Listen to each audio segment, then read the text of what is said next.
ನಮಸ್ತೆ ವೀಕ್ಷಕರೇ, ಕನ್ನಡತಿ ಚಾನಲ್ಗೆ ಸ್ವಾಗತ. ಲಕ್ಷ್ಮಿ ಕನ್ನಡತಿ ಚಾನಲ್ಗೆ ಸ್ವಾಗತ. ನಾನಿಲ್ಲಿ ಎರಡೂವರೆ ಕಪ್ಪಷ್ಟು ನಾನು ಅಕ್ಕಿ ತೊಗೊಂಡಿದ್ದೀನಿ ಮಸಾಲೆ ದೋಸೆ ಮಾಡಲಿಕ್ಕೆ. ಈಗ ನಾನು ನೆನೆಸ್ಕೊಂಡು ಅರ್ಧ ಮಾಡಿ ಹಾಕ್ತಾಯಿದ್ದೀನಿ ನೋಡಿ. ನನಗೆ ಒಂದು 2 ಲೋಟ ನಾನು ತೊಗೊಂಡಿದ್ದೀನಿ. ಇಲ್ಲಿ 2 ಲೋಟ ಇದೆ ಇದು. ನಾನು ಇವಾಗ ಅದಕ್ಕೆ ನಾನು ಒಂದು ಇಡೀ ಕಡಲೆಬೇಳೆ ಉದ್ದಿನಬೇಳೆ ತೊಗೊಂಡಿದ್ದೀನಿ. ನಾನು ಒಂದು 2 ಇಡೀ ಇದೆ ಉದ್ದಿನಬೇಳೆ. ಒಂದೂವರೆ ಇಡೀ ಆದರೆ ಸಾಕಾಗುತ್ತೆ. ಮತ್ತು 1 ಸ್ಪೂನ್ ಕಡಲೆಬೇಳೆ ಇದೆ, 1 ಸ್ಪೂನ್ ತೊಗರಿಬೇಳೆ ಇದೆ, ಒಂದು ಅರ್ಧ ಸ್ಪೂನಷ್ಟು ಮೆಂತ್ಯ ಇದೆ. ಇದನ್ನೆಲ್ಲ ಹಾಕಿ ಒಟ್ಟಿಗೆ ಹಾಕಿ ನೆನೆಸ್ತೀನಿ. ಮತ್ತು ಅವಲಕ್ಕಿನ ರುಬ್ಬುವಾಗ ಒಂದು ಅರ್ಧ ಗಂಟೆ ಮುಂಚೆ ನಾನು ತೊಳೆದ್ಬಿಟ್ಟು ಹಾಕ್ಕೊತೀನಿ. ಅದು ನಿಮಗೆ ತೋರಿಸ್ತೀನಿ. ಇದನ್ನು ತೊಳೆದ್ಬಿಟ್ಟು ಚೆನ್ನಾಗಿ ವಾಶ್ ಮಾಡಿ ಅದು ನೀರು ಚೆನ್ನಾಗಿ ಬಿಳಿ ಥರ ಬರಬೇಕು. ಆ ಥರ ನಾವು ಅದನ್ನು ತೊಳ್ಕೊಬೇಕು ಒಂದು 3-4 ಸರಿ. ಆ ಥರ ತೊಳ್ಕೊಂಡಾದ್ಮೇಲೆ ಅದು ನೆನೆಯೋಕೆ ಇಡ್ತೀನಿ ಒಂದು 4-5 ಗಂಟೆವರೆಗೂ ನೆನೆಲಿ. ಅದು ಆಮೇಲೆ ನಿಮಗೆ ತೋರಿಸ್ತೀನಿ ನೋಡಿ ವೀಕ್ಷಕರೇ. ನಾನು ಇಲ್ಲ ಒಂದು 5 ಗಂಟೆ ಅಕ್ಕಿ ನೆನೆಸಿಟ್ಟಿದ್ದೀನಿ. ಇವಾಗ ನಾನು ಒಂದು ಇಡೀ ಅಷ್ಟು ಅವಲಕ್ಕಿನ ನೆನೆಸಿ ಬೇರೆ ಬಟ್ಲಿಗೆ ಹಾಕ್ಕೊಂಡಿದ್ದೆ. ಅದನ್ನು ಇಲ್ಲ ಸೇರಿಸ್ತೀನಿ ನೋಡಿ. ಇದನ್ನು ಸೇರಿಸಾದ್ಮೇಲೆ ನಾವು ಮಿಕ್ಸಿ ಮಾಡ್ಕೊಳ್ಳೋಣ. ಮಿಕ್ಸಿ ಮಾಡಿಕೊಂಡು ಎತ್ತಿಟ್ಕೊಂಡ್ರೆ ಬೆಳಗ್ಗೆ ದೋಸೆ ಮಾಡೋಕ್ಕೆ ನಿಮಗೆ ಸರಿ ಹೋಗುತ್ತೆ. ಇದು ನಾನು ಮಸಾಲೆ ದೋಸೆ ಮಾಡೋಕ್ಕೆ ತೋರಿಸ್ತಾ ಇದ್ದೀನಿ ಬೆಳಗ್ಗೆ ನಿಮಗೆ. ನಾನು ಮಿಕ್ಸಿಗೆ ಜಾರಿಗೆ ಹಾಕ್ಕೊತೀನಿ ಹಿಟ್ಟನ್ನ, ಅಕ್ಕಿನೂ ನೆನೆಸಿರೋದನ್ನು ಎಲ್ಲದನ್ನು ನೋಡಿ.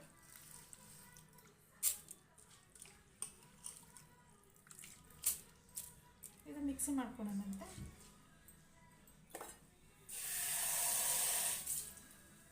ನೀರು ಸೇರಿಸ್ಬಿಟ್ಟು ರುಬ್ಬೋಣಂತೆ. ಜಾಸ್ತಿ ಅಂತೆಲ್ಲ ರುಬ್ಕೊಳ್ಳೋದೇನು ಬೇಡ, ಸ್ವಲ್ಪ ಗಟ್ಟಿಗೆ ಇರಲಿ. ನಾನು ಬೆಳಗ್ಗೆ ಮತ್ತೆ ಅದು ಮಿಕ್ಸ್ ಮಾಡುವಾಗ ತೋರಿಸ್ತೀನಿ ನಿಮಗೆ. ರುಬ್ಕೊಳ್ತೀನಿ ನೋಡಿ ವೀಕ್ಷಕರೇ. ನಾನೀಗ ಇದನ್ನು ಹಾಕ್ತೀನಿ. ಇದು ನಯಸ್ಸಾಗಿರಲಿ, ತುಂಬ ನಯಸ್ಸಿಗೆ ಬೇಕಾಗುತ್ತೆ. ನಾವು ಮಸಾಲೆ ದೋಸೆಗೆ ನಯಸ್ ಬ್ಯಾಟರ್ ಮಾಡಬೇಕಾಗತ್ತೆ. ಇದೇ ಥರ ಎಲ್ಲ ರುಬ್ಕೊಂಡು ನಾನು ಸೇರಿಸ್ಕೊತೀನಿ ಪಾತ್ರೆಗೆ. ವೀಕ್ಷಕರೇ, ಇದಾಗಿ ರೆಡಿ ಇದೆ ಬ್ಯಾಟರು, ಇದು ದೋಸೆ ಬ್ಯಾಟರು. ಇದು ಮುಚ್ಚಿಟ್ಬಿಟ್ಟು ಬೆಳಗ್ಗೆ ನಾನು ನಿಮಗೆ ತೋರಿಸ್ತೀನಿ ಮಸಾಲೆ ದೋಸೆ ಮಾಡೋದನ್ನು. ವೀಕ್ಷಕರೇ, ನಾನು ರಾತ್ರಿ ನೆನೆಸಿಟ್ಟಿದ್ದೆ ದೋಸೆಗೆ. ಈಗ ಇದು ಬ್ಯಾಟರ್ ರೆಡಿಯಾಗಿದೆ ನೋಡಿ ಯಾವ ಥರ ಬಂದಿದೆ ಅಂತ.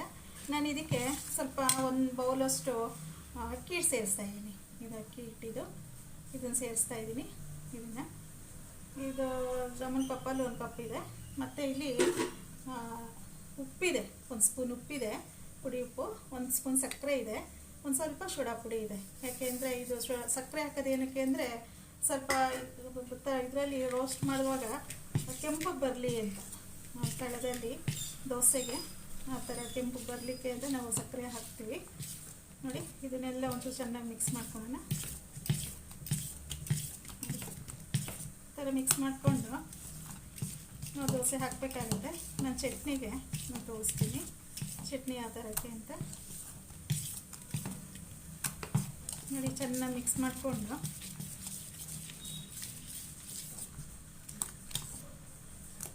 ನೋಡಿ ಈ ಥರ ಇಡೋಣ. ಈ ಕಡೆ ಸಣ್ಣ ಮಿಕ್ಸ್ ಮಾಡಿಕೊಂಡು ಸೈಡಿಗೆ ಇಡೋಣ. ಆಮೇಲೆ ಈಗ ನಾನು ಇಲ್ಲಿ ಚಟ್ನಿ ಮಾಡಲಿಕ್ಕೆ ತೆಂಗಿನಕಾಯಿ ತೊಗೊಂಡಿದ್ದೀನಿ, ಹಸಿಮೆಣಸಿನ್ಕಾಯಿ ತೊಗೊಂಡಿದ್ದೀನಿ ನೋಡಿ. ಸ್ವಲ್ಪ ಶುಂಠಿ ತೊಗೊಂಡಿದ್ದೀನಿ, ಸ್ವಲ್ಪ ಬೆಳ್ಳುಳ್ಳಿ ತೊಗೊಂಡಿದ್ದೀನಿ, ಒಂದು ಸ್ವಲ್ಪ ಹುಣಸೆಹಣ್ಣು ತೊಗೊಂಡಿದ್ದೀನಿ, ಮತ್ತು ಕಡಲೆ ತೊಗೊತೀನಿ. ನಾನು ಕಡಲೆನೂ ಉಪ್ಪು ಹಾಕ್ಕೊತೀನಿ. ಈಗ ನಾನು ಮಿಕ್ಸಿ ಜಾರಿ ಸೇರಿಸ್ತೀನಿ ಇದನ್ನು. ಕಡಲೆ, ತೆಂಗಿನಕಾಯಿ, ಹಸಿಮೆಣಸಿನ್ಕಾಯಿ, ಬೆಳ್ಳುಳ್ಳಿ, ಶುಂಠಿ ಎಲ್ಲ ಸೇರಿಸ್ಕೊತೀನಿ. ಈಗ ಕಡಲೆ ಹಾಕ್ತೀನಿ ನಾನು. ಉಪ್ಪು ಹಾಕ್ತೀನಿ ನೋಡಿ, 1 ಸ್ಪೂನ್ ಉಪ್ಪಿದೆ, ಉಪ್ಪು ಸೇರಿಸ್ತೀನಿ. ಇದಕ್ಕೆ ಆಪ್ಷನಲ್ ಬೆಲ್ಲ, ನೀವು ಬೇಕು ಅಂದರೆ ಟೇಸ್ಟಿಗೆ ಸೇರಿಸ್ಕೊಬೋದು. ನಾನೇನು ಇದಕ್ಕೆ ಸೇರಿಸ್ತಿಲ್ಲ, ನೀವು ಬೇಕಾದ್ರೆ ಉಪ್ಪು ಹಾಕ್ಕೊಬೋದು. ಇದಕ್ಕೆ ಮಿಕ್ಸಿ ಮಾಡ್ಕೊಳೋಣ. ಈ ಚಟ್ನಿ ರೆಡಿಯಾಗಿದೆ. ಈಗ ನಾನು ಇನ್ನೊಂದು ಬೌಲಿಗೆ ಸೇರಿಸ್ಕೊತೀನಿ.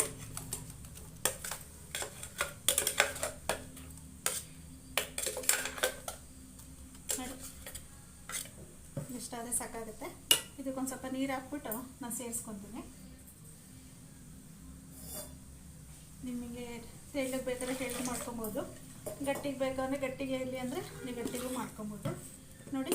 ಇದಾಗಿದೆ. ನಾನೇನು ಇದು ಚಟ್ನಿಗೇನು ಒಗ್ಗರಣೆ ಮಾಡೋದಿಲ್ಲ, ಮಸಾಲೆ ದೋಸೆಗೆ ಚಟ್ನಿಗೇನು ಒಗ್ಗರಣೆ ಕೊಡೋದಿಲ್ಲ, ಹಾಗಾಗಿ ನಾನೇನು ಒಗ್ಗರಣೆ ಹಾಕ್ತಿಲ್ಲ ನೋಡಿ. ಇದಾಗಿದೆ. ಈಗ ಕೆಂಪು ಚಟ್ನಿ ಮಾಡ್ಕೊಳ್ಳೋಣ. ಕೆಂಪು ಚಟ್ನಿಗೆ ದೋಸೆ ಮೇಲೆ ಹಚ್ಚಲಿಕ್ಕೆ ವೀಕ್ಷಕರೇ, ನಾನು ಕೆಂಪು ಚಟ್ನಿ ಮಾಡಲಿಕ್ಕೆ ನಾನು ಒಂದೆರಡು ಸಣ್ಣದು ಈರುಳ್ಳಿ ತೊಗೊಂಡಿದ್ದೀನಿ, ಒಂದು ಸ್ವಲ್ಪ ಬೆಳ್ಳುಳ್ಳಿ, ಒಂದು ಗೆಡ್ಡೆ ಬೆಳ್ಳುಳ್ಳಿ ತೊಗೊಂಡಿದ್ದೀನಿ, ಸುಲಿದಿಟ್ಕೊಂಡಿದ್ದೀನಿ. ಇದು ಜಾರಿಗೆ ಸೇರಿಸ್ತೀನಿ. ಈಗ ಈ ಟೈಮಲ್ಲಿ ನಾವು ಅಷ್ಟನ್ನ ಇದನ್ನು ಹಾಕ್ಕೊಳ್ಳೋಣ, ಖಾರದ ಪುಡಿ ಹಾಕ್ಕೊಳ್ಳೋಣ. ಒಣಮೆಣ್ಸಿನ್ಕಾಯಿ ಹಾಕಬೇಕು. ಒಣಮೆಣ್ಸಿನ್ಕಾಯಿ ಅದು ಬೇಗ ನುಣ್ಣಗಾಗಲ್ಲ ಅಂತ ನಾನು ಖಾರದ ಪುಡಿ ಸೇರಿಸ್ತಾಯಿದ್ದೀನಿ. ನೋಡಿ, ಖಾರದ ಪುಡಿ ಹಾಕ್ತೀನಿ ಮತ್ತು ಉಪ್ಪು ಹಾಕ್ತೀನಿ. ಸ್ವಲ್ಪ ರುಚಿಗೆ ಎಷ್ಟು ಬೇಕೋ ಅಷ್ಟು ಉಪ್ಪು ಹಾಕ್ತೀನಿ. ಇದನ್ನು ಮಿಕ್ಸಿ ಮಾಡ್ಕೊಳ್ಳೋಣ. ನೋಡಿ ವೀಕ್ಷಕರೇ, ಇದಾಗಿದೆ ಕೆಂಪು ಚಟ್ನಿ. ಇದು ದೋಸೆ ಮೇಲೆ ಹಚ್ಚಲಿಕ್ಕೆ ನಾನು ಇದು ಹಾಕ್ತಿದ್ದೀನಿ. ಈಗ ನೋಡಿ, ಇದೊಂದು ಸೈಡಿಗೆ ಇಟ್ಕೊಳ್ಳೋಣ. ಈಗ ಆಲೂಗಡ್ಡೆ ಪಲ್ಯಕ್ಕೆ ಒಗ್ಗರಣೆ ಮಾಡ್ಕೊಳ್ಳೋಣ. ನಾನು ಇಲ್ಲಿ ಪಾತ್ರೆ ಇಟ್ಟಿದ್ದೀನಿ, ಅದಕ್ಕೊಂದು ಸ್ವಲ್ಪ ಎಣ್ಣೆ ಸೇರಿಸ್ಕೊಳ್ಳೋಣ. ಒಂದು ಅರ್ಧ ಕಪ್ಪಷ್ಟು ಎಣ್ಣೆ ಬೇಕಾಗುತ್ತೆ ಆಲೂಗಡ್ಡೆ ಪಲ್ಯಕ್ಕೆ. ನಾನು ಇಲ್ಲೊಂದು 3 ಈರುಳ್ಳಿ ತೊಗೊಂಡಿದ್ದೀನಿ, 3-4 ಇದೆ ಅದು, ಮತ್ತು ಹಸಿಮೆಣಸಿನ್ಕಾಯಿ ತೊಗೊಂಡಿದ್ದೀನಿ, ಕರ್ಬೇವಿನ ಸೊಪ್ಪು ತೊಗೊಂಡಿದ್ದೀನಿ. ಈಗ ನಾನು ಒಗ್ಗರಣೆಗೆ ಸಾಸಿವೆನೂ ಕಡಲೆಬೇಳೆ ಸೇರಿಸ್ತೀನಿ.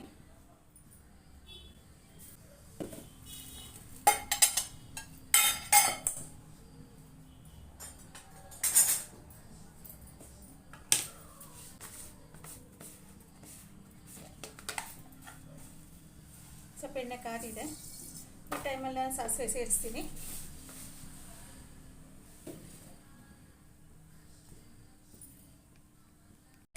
ಈ ಸಾಸಿವೆ ರೀತಿಯಲ್ಲಿ ಕುಳಿತಾ ಇದೆ. ಈಗ ನಾನು ಒಂದು ಕಡಲೆಬೇಳೆ, 1 ಸ್ಪೂನಷ್ಟು ಕಡಲೆಬೇಳೆ ಸೇರಿಸ್ತೀನಿ. ಕಡಲೆಬೇಳೆ ಆಪ್ಷನಲ್ಲು, ಸೇರಿಸಿದ್ರೆ ನಿಮಗೆ ಚೆನ್ನಾಗಿ ಅನಿಸುತ್ತೆ. ನಾನು ಹಾಕ್ತಿದ್ದೀನಿ, ನೀವು ಬೇಕಾದ್ರೆ ನೋಡಿ ನಿಮಗೆ.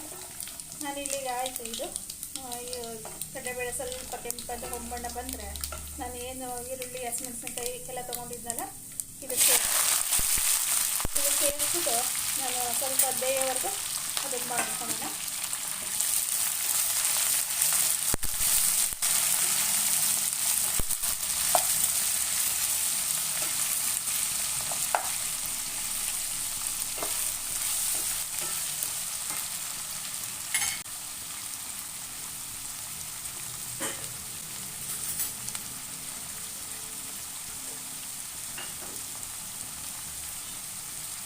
ಸೇರಿಸಿದ್ರೆ ಬೇಗ ಬೇಯುತ್ತೆ. ಉಪ್ಪು ಸೇರಿಸ್ತೀನಿ, ಸ್ವಲ್ಪ ಅರಿಶಿನ ಪುಡಿ ಸೇರಿಸ್ತೀನಿ.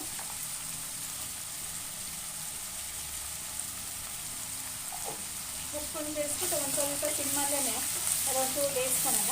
ಸಿಮ್ಮಲ್ಲೇ ಅಂದರೆ ಒಂದು ಮಧ್ಯಮ ಊರಿನಲ್ಲಿ, ಈಗ ಸಿಮ್ಮ ಆದರೆ ಬೇಗ ಬೇಯಲ್ಲ. ಮಧ್ಯಮ ಊರಿನಲ್ಲಿ ಅದು ಬೇಯಿಸ್ಕೊಳ್ಳೋಣ. ಜಾಸ್ತಿ ಊರಿ ಮಾಡಿದ್ರೆ ತಳ ಹತ್ಬಿಡುತ್ತೆ. ನೋಡಿ,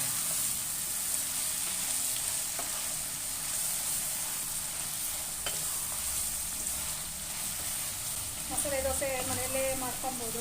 ಹೊರಗಡೆ ಹೋಗಿ ನಾವು ತಿನ್ನೋಕ್ಕಿಂತ ಮನೆಯಲ್ಲೇ ನಾವು ರುಚಿಯಾಗಿ ಮತ್ತು ಶುದ್ಧವಾಗಿ ರುಚಿಯಾಗಿ ಮಾಡ್ಕೊಬೋದು. ನೋಡಿ, ಎಲ್ಲರಿಗೂ ಮಸಾಲೆ ದೋಸೆ ಇಷ್ಟ ಆಗುತ್ತೆ. ಇಲ್ಲಿ ಆಲೂಗಡ್ಡೆ ಬೇಯಿಸಿದ್ದೀನಿ ನಾನು. ಇದನ್ನೊಂದು ಸ್ಮ್ಯಾಶ್ ಮಾಡ್ಕೊಳ್ಳೋಣ. ನೋಡಿ, ಸ್ಮ್ಯಾಶ್ ಮಾಡಿಕೊಂಡು ನಾನು ಅಲ್ಲಿ ಈರುಳ್ಳಿ ಬೇಯಕ್ಕೆ ಇಟ್ಟಿದ್ದೀನಿ, ಒಗ್ಗರಣೆ ಮಾಡಿ ನಾನು ಅದಕ್ಕೆ ಮಿಕ್ಸ್ ಮಾಡ್ಕೊಳ್ಳೋಣ. ನೋಡಿ, ಅದು ಸಾಕಾಗುತ್ತೆ.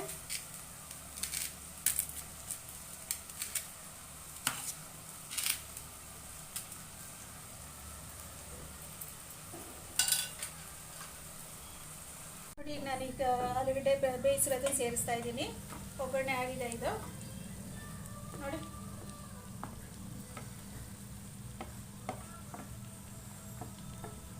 ಇದಕ್ಕೊಂಚೂರು ಮಿಕ್ಸ್ ಮಾಡ್ಕೊಳ್ಳೋಣ. ನೀರು ಸೇರಿಸಿ ಮಿಕ್ಸ್ ಮಾಡ್ತೀನಿ ನಾನು. ಒಂದು ಸ್ವಲ್ಪ 1-2 ಸ್ಪೂನಷ್ಟು ನೀರು ಸೇರಿಸೋಣ, ಇಲ್ಲಾಂದರೆ ಡ್ರೈ ಥರ ಇರುತ್ತೆ.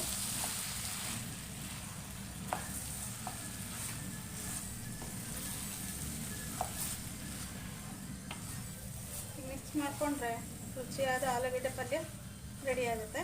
ನಾನು ಇದಕ್ಕೆ ಒಂಚೂರು ಕೊತ್ತಂಬರಿ ಸೊಪ್ಪು ಸೇರಿಸ್ತೀನಿ. ನೋಡಿ, ಹೆಚ್ಚಿಟ್ಕೊಂಡಿರೋ ಕೊತ್ತಂಬರಿ ಸೊಪ್ಪು.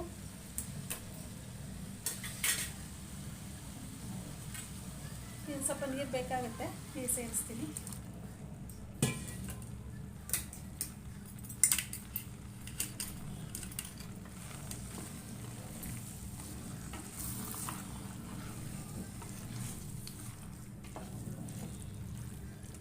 ನೋಡಿ, ಇದೊಂದು ಸ್ವಲ್ಪ ಎಲ್ಲ ಹೊಂದ್ಕೊಂಡ್ರೆ ನಮಗೆ ದೋಸೆಗೆ, ಮಸಾಲೆ ದೋಸೆಗೆ ಪಲ್ಯ ರೆಡಿ ಆಗುತ್ತೆ ನೋಡಿ. ಈ ಥರ ಮನೇಲಿ ಮಾಡಿಕೊಂಡ್ರೆ ನೀವು ಹೋಟ್ಲಿಗೆ ಹೋಗೋ ಅವಶ್ಯಕತೆನೇ ಇರೋದಿಲ್ಲ. ಆ ಥರ ಚೆನ್ನಾಗಿ ಬರುತ್ತೆ, ರುಚಿಯಾಗಿ ಸ್ವಾದಿಷ್ಟವಾಗಿರುತ್ತೆ ಮಸಾಲೆ ದೋಸೆ. ಇದಕ್ಕೆ ಬೆಣ್ಣೆನಾರ ಹಾಕ್ಕೊಳ್ಬೋದು, ತುಪ್ಪನಾರ ಹಾಕ್ಕೊಳ್ಬೋದು. ತುಪ್ಪ ಹಾಕ್ಕೊಂಡ್ರೆ ತುಪ್ಪದ ದೋಸೆ, ಬೆಣ್ಣೆ ಹಾಕ್ಕೊಂಡ್ರೆ ಬೆಣ್ಣೆ ಮಸಾಲೆ, ಈ ಥರ ನೋಡಿ. ಈ ಟೈಮಲ್ಲಿ ನಾವು ಉಪ್ಪು ನೋಡಿಕೊಂಡು ಉಪ್ಪು ಸೇರಿಸ್ಕೊಂಡ್ರೆ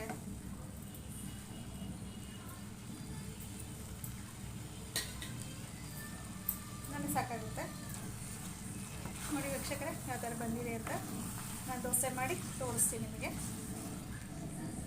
ದೋಸೆ ಹಾಕ್ತಾ ಇದ್ದೀನಿ, ಹಂಚಿನ ಮೇಲೆ ಹಂಚು ಕಾದಿದೆ.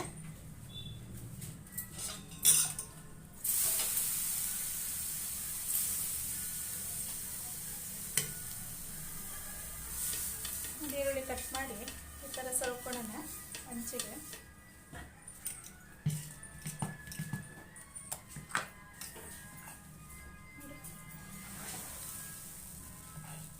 ನಿಮ್ಗೆ ಎಷ್ಟು ಬೇಕೋ, ದಪ್ಪ ಬೇಕೋ, ಎಷ್ಟು ಅಗಲ ಬೇಕೋ ನೀವು ಮಾಡ್ಕೊಬೋದು ನೋಡಿ.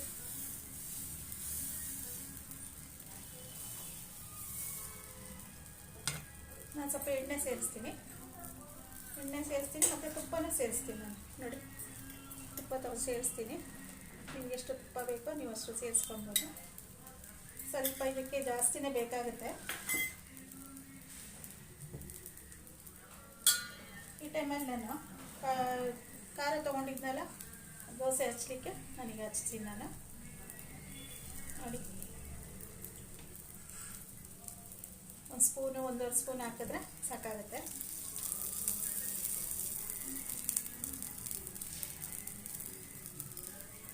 ಕ್ಲೋಸ್ ಮಾಡೋಣ.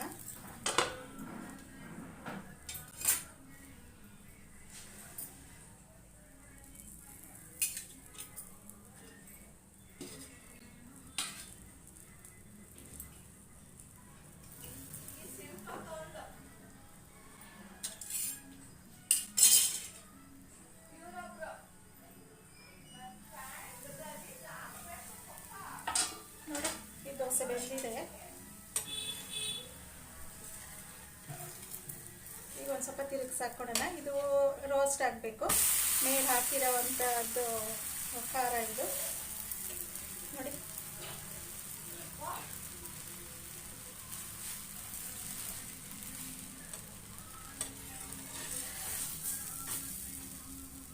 ಈಗ ಪಲ್ಯ ಹಾಕ್ಕೊಳ್ಳೋಣ. ಅದು ಒಂದೇ ನಿಮಿಷ, ಜಾಸ್ತಿ ಏನು ಬೇಯಿಸೋದು ಬೇಡ ನೋಡಿ. ಪಲ್ಯ ಹಾಕ್ಕೊಂಡು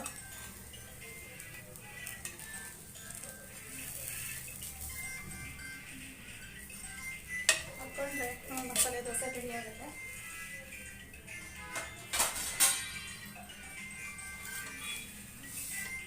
ನೋಡಿ ವೀಕ್ಷಕರೇ, ಇದನ್ನ ಚಟ್ನಿ ಬಳಸ್ತೀನಿ.